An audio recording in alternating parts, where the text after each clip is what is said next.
जय श्री राधे। पूज्य श्री सद्गुरुदेव भगवान के चरणों में प्रणाम। पूज्य श्री उषा बहन जी का जीवन चरित्र। कल हमने सुना कैसे श्री जी ने पूज्या उषा जी पर कृपा की। आइए आज सुनते हैं अध्यापन पूर्व की स्मृति। भक्ति तथा मुक्ति का मुख्य कारण कर्म ही है। कर्म दो प्रकार से माना गया। एक श्री कृष्ण की प्राप्ति में सहायक, उनकी कथा लीला में रुचि निष्काम कर्म से, तथा स्वर्ग आदि लोकों की प्राप्ति हेतु सकाम कर्म का विधान है। निष्काम कर्म से भक्त अपने इष्ट प्रेमास्पद को रिझाते हैं, उनके प्रति क्रमशः श्रद्धा रति तथा भक्ति प्राप्त कर लेते हैं। आचार्यों और महानुभावों ने भक्ति में भी दो विभिन्न मार्गों का आश्रय ले त्याग के स्थान पर ग्रहण करने को ही प्रधानता दी है। त्याग का सतत स्मरण तथा हठपूर्वक प्रतिपालन संभव है हमारी वृत्तियों को समय मिलने पर अधिक वेग से उभार दे, परंतु जब हम त्याग के स्थान पर ग्रहण करने की प्रवृत्ति अपना लेते हैं तो उसे प्रिया प्रियतम के चरणों में संपूर्ण रूप से अर्पित कर इतर तथा अतिरिक्त समय के अवकाश से स्वतः निवृत्त हो जाते हैं। वहाँ हमें छोड़ने का प्रयास नहीं करना पड़ता, अपितु अपनी वृत्ति को श्यामा श्याम के चरणों में पूर्णतः अनुरक्त करना होता है। यह अनुराग निश्चित ही वैराग्य की भित्ति पर टिकता है। अतः इस वैराग्य के लिए हमें प्रयास नहीं करना पड़ता। जब तक वैराग्य का यह स्वरूप स्वतः प्रकट नहीं हो जाता, तब तक कर्मों का प्रतिपालन करना अनिवार्य ही होता है।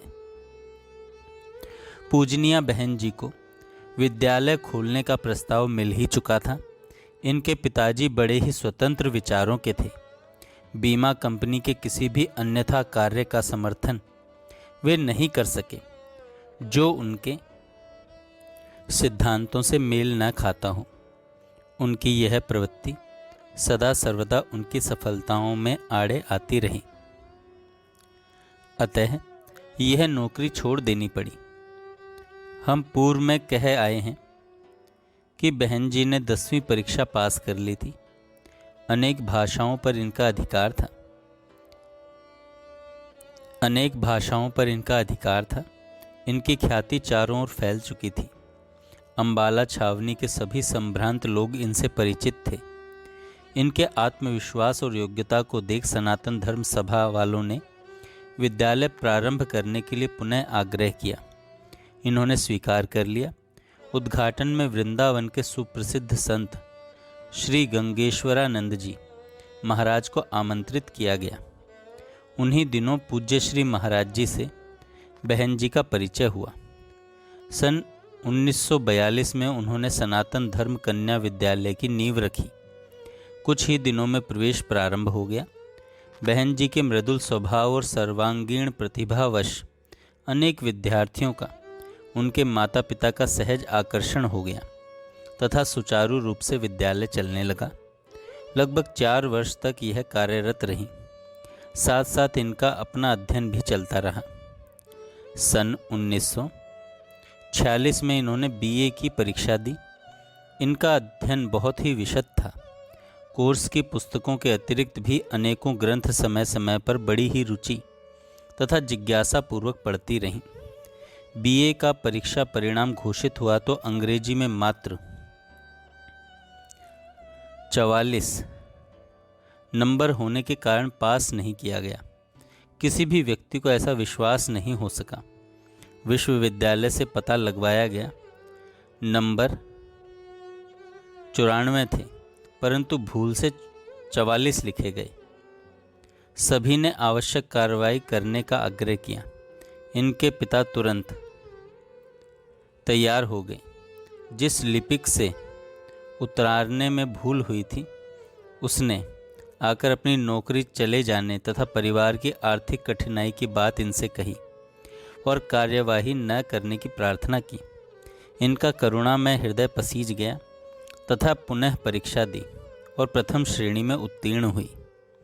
अपने विद्यार्थियों में, सहयोगी अध्यापकों में, आसपास के मोहल्ले वालों में, वहाँ के काव्य प्रेमियों, स्वतंत्र भारत के पोषक नेताओं में, कांग्रेस कार्यकर्ताओं में, सभी विद्वत समाज में, आध्यात्मिक श्रद्धावानों में, सामाजिक सेवकों में, अर्थात सभी में वे इतनी लोकप्रिय हो गईं कि इनके पास प्रायः समूह जुटा ही रहता।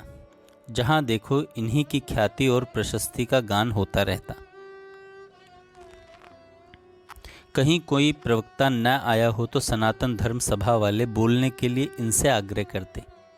अपनों से बड़े के प्रति एक शास्त्रीय मर्यादा के प्रतिबंध बने हैं। इनका जीवन पूर्णतः उन्हीं के अनुकूल ढला हुआ था। उनको समुचित सम्मान देती, बिना किसी पूर्व तैयारी के किसी भी विषय पर किसी भी समय बोल सकती थी। इनके इतने सटीक और प्रभावशाली प्रवचन होते कि सुनते ही बनता था। कवि सम्मेलनों में गरजती आवाज़, सामाजिक उत्सवों में सुव्यवस्थित ढंग, सभा के जलसों और उत्सवों में सार गर्भित प्रवचन, राष्ट्रीय भावना से ओतप्रोत प्रवचन प्रत्येक समय प्रत्येक अवसर पर मौजूद रहती। सामने आते ही सभी समस्याओं का सहज निदान कर देती। एक बार एक विचित्र घटना घटी। सनातन धर्म मंदिर तथा विद्यालय का प्रांगण एक ही था। ऐसा होने से इनकी जिम्मेदारी अधिक बढ़ जाती। विद्यालय के आयोजन भी होते, साथ साथ सभा के आयोजन भी। दोनों ही समय इनका होना अनिवार्य रहता। एक बार एक धार्मिक आयोजन चल रहा था। बड़े बड़े संत और महात्मा आमंत्रित थे। प्रवचन के समय तक अतिथि शंकराचार्य जी महाराज पहुंच न सके। उनके प्रवचन सुनने को उमड़ी भीड़ अस्त व्यस्त तथा उतावली होने लगी। सभा वालों ने अपने स्नेह पात्री मुन्नों से निवेदन किया। अपने उस छोटे कद पर गंभीर व्यक्तित्व सहित जब वे मंच पर जाकर खड़ी हुई तो सभी वातावरण शांत हो गया। इन्होंने बोलना प्रारंभ किया। उस गंभीर विषय पर इतना सार गर्भित प्रवचन, जगह जगह एक आवेश में उपनिषदों तथा पुराणों के श्लोकों का उद्धारण, ओज भरी वाणी तथा धारा प्रवाह इनके मुख से निसृत उन विचारों को सुन सभी सुविज्ञ पंडित, सभा के भावुक सदस्य तथा श्रोतागण मंत्रमुग्ध हो गए। भाषण समाप्त हुआ। लोगों की परस्पर चर्चा का विषय बन गया इनका प्रवचन। वहीं एक बड़े सुयोग्य विद्वान पंडित लब्बू राम जी विद्यालय में रहते थे। उन्होंने विस्मित होकर इनसे पूछा, मुन्नो, जिन उपनिषदों और पुराणों के श्लोकों का उदाहरण देकर इतनी सार गर्भित बातें तुमने कही, वह सब तुमने पहले पढ़ा है क्या? अन्यथा यह किस प्रकार सहसा संभव हो गया? यह चुप रहीं, परंतु सभी के मन में यह प्रश्न एक जिज्ञासा बना रहा। सभा के अन्य सदस्यों को लेकर इनके पिता से यही प्रश्न किया गया तो उन्होंने बड़े गर्व से कहा था, जब इस बालिका का जन्म होने वाला था, मैं शास्त्र तथा पुराणों के प्रसंग पढ़कर इसकी माँ को सुनाता रहता था। कदाचित वही प्रसंग और श्लोक इसकी स्मृति में, इसके अनजाने में, जब कभी आवेश में अथवा किसी अभिनिवेश में भर यह बात कहती है तो स्पष्ट रूप से स्मृति में न रहने पर भी प्रसंगवश स्वतः इसके मुख से निसृत होने लगते हैं। यही कारण है कि समय समय पर यह प्रसंग प्रत्यक्षवत वर्णन कर देती है। पूर्व की स्मृति स्वतः स्फुरित हो जाती है। आइए अब सुनते हैं शारीरिक रुग्णता और मसूरी यात्रा, प्रिया प्रियतम की लीला का प्रत्यक्ष दर्शन। हम पूर्व में कह आए हैं कि बहन जी का स्वास्थ्य अब अधिक बिगड़ने लगा था। बुखार का प्रकोप तो हो ही गया था, इधर दुर्बलता ने रोग को बढ़ाने का ही कार्य किया। इनकी कर्तव्य परायणता तथा शरीर के प्रति अनासक्तिवश शरीर और कृश होता चला गया। मात्र विश्राम कि और कोई ठोस उपचार का साधन नहीं दिख रहा था। सभी उपाय कर लेने पर भी जब कोई विशेष सुधार होता न दिखा तो सभी अभिभावकों ने तथा घर के संबंधियों ने कुछ दिन पहाड़ पर रहकर एकांत में विश्राम करने की सम्मति दी, क्योंकि अंबाला के व्यस्त जीवन में यह सब सहज संभव होना कठिन था। वहाँ विश्राम भी हो जाएगा और जलवायु परिवर्तन की सुविधा हो जाएगी। यह सब विचार कर मसूरी जाने का निर्णय हुआ। सन 1954 के जून मास में आप बहन श्री विमला टंडन तथा संयुक्ता मिश्रा के साथ मसूरी गईं। मसूरी का भौतिक सौंदर्य, वहाँ का पहाड़ी वातावरण यद्यपि एक स्वच्छ और सादगी तथा भोलापन से युक्त है, फिर भी इनका मन कुछ अधिक रम न सका। लंबे लंबे वृक्षों की सघनता, रंग बिरंगे पुष्पों का अलबेलापन, चारों ओर की नीरव प्रकृति तथा एकांतिक वातावरण का आनंद मन अवश्य लेता। यद्यपि उस प्रकृति में, उन वृक्षों की सघनता में, उन छोटे छोटे पौधों की रंग बिरंगी विहसन में, वृक्षों और लताओं की उस झूम में इन्हें वृंदावन ही भासित होता। तथापि वृंदावन की सरसता आकुल करती। श्री ठाकुर जी की सन्निधि के लिए उनकी भावनाओं में सरसाया मन मचल उठता। वृंदावन भाग आने की लालसा और तीव्र हो जाती। कजरारे मेघों में श्याम का सौंदर्य झलकता। इस सबसे उद्वेलित हो श्याम सुंदर से ही प्रश्न करने लगती। वहाँ ले जाने का हेतु पूछती। कभी पास ही से सुनाई देती, यह ध्वनि सुन, मुझे तेरी ज़रूरत है। अपनी युग युग की आकांक्षावश अकुला उठती और कभी मीरा जी की पंक्तियाँ दोहराती, मायरी म्हारी श्याम न बूझी बात। और कभी उर्दू के कवि उमर खय्याम की रुबाई का अंग्रेजी अनुवाद गुनगुनाने लगती। वाह रे प्रेम वैचित्र्य!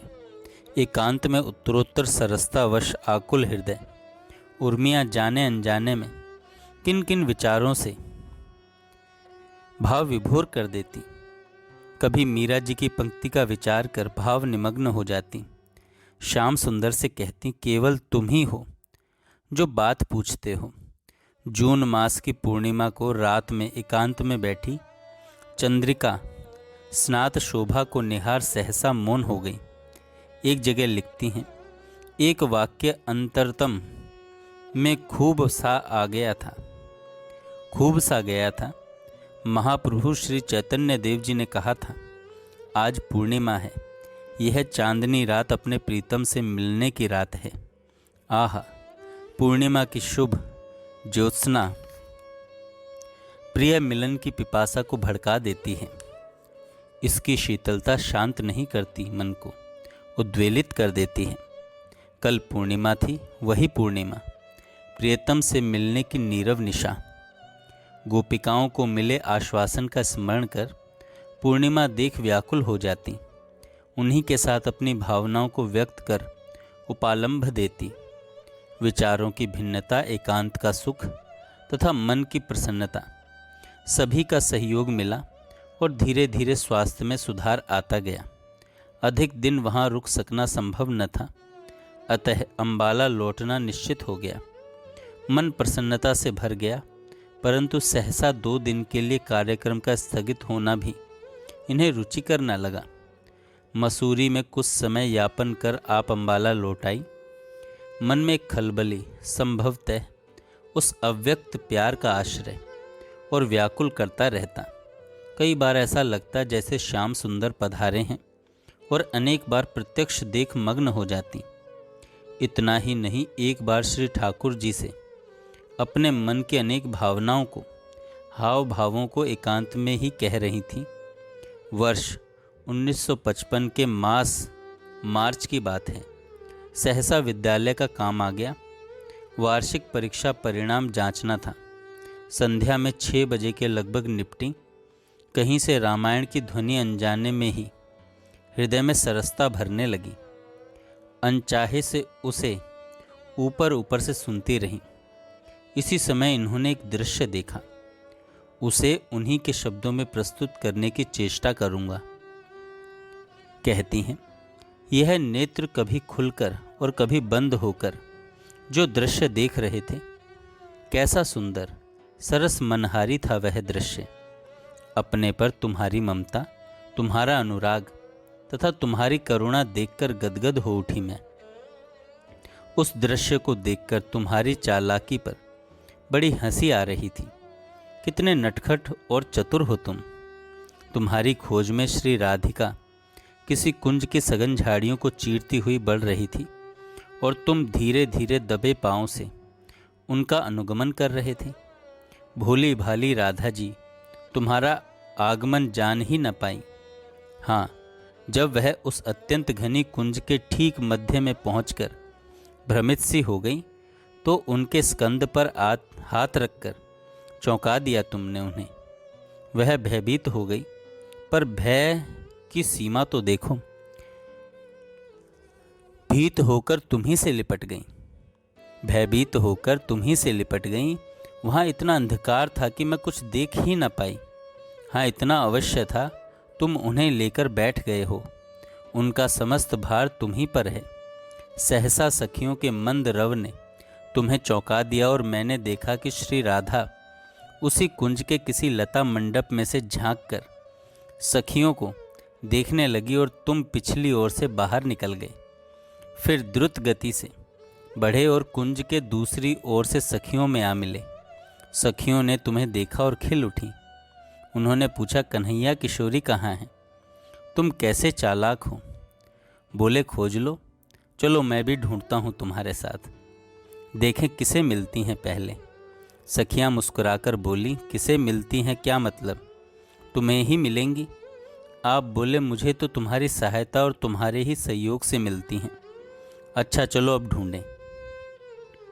तुम चालाक शिरोमणि जानकर थोड़ी दूर किसी अन्य कुंज में जा बैठे और सखियों को बिठाने के लिए कोमल कोमल हरी हरी घास के आसन तैयार कर लिए।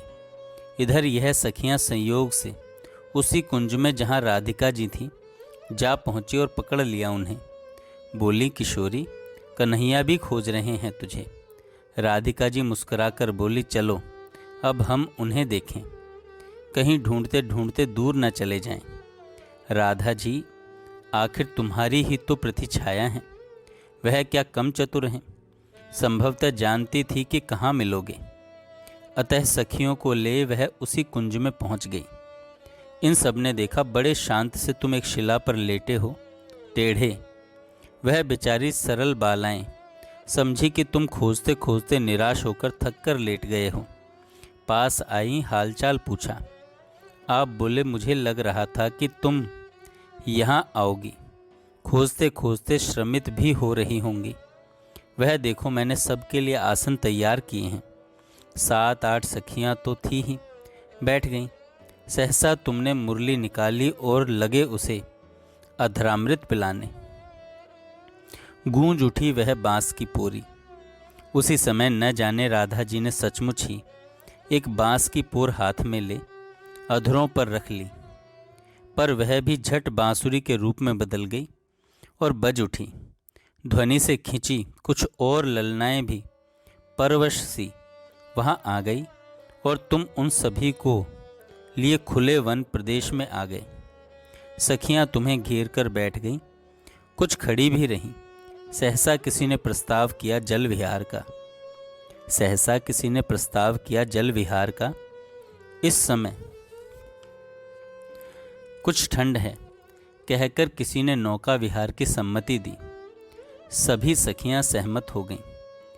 मुझे ठीक स्मरण नहीं कि सभी एक नौका में बैठी या श्री राधिका और पहले वाली गोपिकाएं एक में, शेष सब दूसरी में रहीं। खैर कुछ भी हो, पानी थोड़ा थोड़ा उछालते हंसते खिलखिलाते रहे। तुम सब। सहसा चंद्रमा उदय हो गया, पर पूर्णिमा तो थी नहीं जो चंद्रमा पूर्ण होता। आधा ही था चंद्रमा। उसे लेकर परस्पर हास परिहास और टीका टिप्पणी होती रही। किसी ने या शायद तुम्ही ने, मेरे विचार में तुम्ही ने कहा था, यहाँ तो अनगिन पूर्ण चंद्र हैं, यह अर्धचंद्र क्या समता करेगा इनकी। सहसा उसी समय किसी सखी की रसीली ध्वनि गूंज उठी। कहो सखी के ही कारण जल श्याम, यमुन जल के ही कारण ते श्याम। तुम तथा अन्य सखियां भी उसी स्वर में अपना योग देने लगीं। कुछ सखियों ने गाया, श्याम अंग ये परसत निषदिन, या कारण अभिराम, भयो यह कालिंदी जल श्याम, सखी यही हेतु जमुन जल श्याम। इसी समय सब स्वरों को मंद करता हुआ श्री राधिका का अत्यंत सुरीला स्वर गूंज उठा। सब सखियन की दृष्टि श्याम में। निरखत हर पल श्याम, निरखत हर पल याम। श्याम दृष्टि ते लखत यमुन जल, याते भयो जल श्याम। सखीरी इह कारण जल श्याम। अभी वह सखियां कुछ भी न कह पाई थी कि तुम्हारा हृदय स्वर सुनाई पड़ा। सखी जन मेरी अतही सुंदरी, अमित रूप छवि धाम। तिहि आगे छवि मंद भई अरु, तरणी तनुजा श्याम। सखी सच याही ते ये श्याम, जमुन जल यही कारण ते श्याम। यह छवि देखते और गीत सुनते सुनते मैं चौंक उठी और वह सुहावना दृश्य मेरे नेत्रों से ओझल हो गया। काश यह बना ही रहता। उपरोक्त दृश्य देखकर बहन जी गदगद होती रहीं। लीला दर्शन और पान कर इनकी उमंग तरंगे देखते ही बनती थी, उमंग तरंगे देखते ही बनती थी। जय श्री राधे। आगे हम कल सुनेंगे।